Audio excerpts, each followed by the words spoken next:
Anniversaire immanquable. Et comment ne pas s'en souvenir, Exactement. C'était il y a 25 ans, jour pour jour, quand la France vibrait et s'enflammait.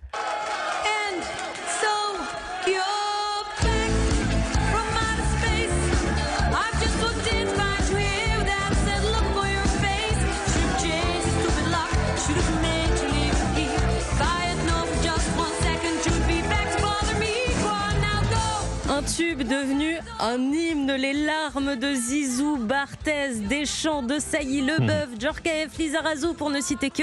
Une équipe de France en laquelle peu croyaient, mais qui est montée sur le toit du monde.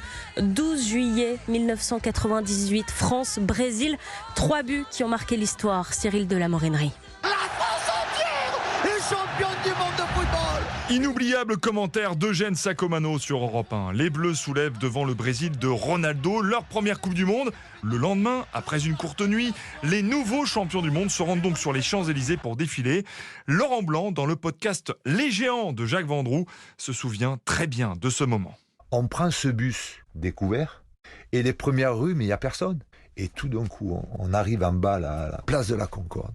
Et là, on voit ce qui nous attend. Et là, on se dit, mais là, on en a pour la journée. Hein.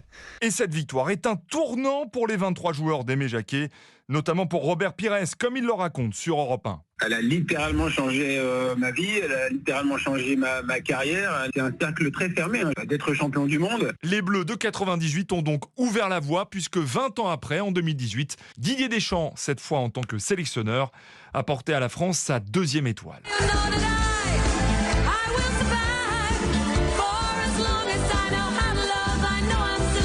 Voilà, c'était il y a 25 ans. Ça fait partie de ces moments d'histoire. Je crois qu'on se souvient tous exactement de ce qu'on faisait à ce moment-là. Alors, pas où on tellement, était. mais vous ne vous souvenez pas. Vous Absolument, j'étais à Belfort, je me souviens très très bien, j'ai une image très précise dans ma tête. C'est dingue, hein? Oui, mais voilà, c'est ça. 12 juillet 1998, il y a 25 ans. Merci, Alban Le Prince.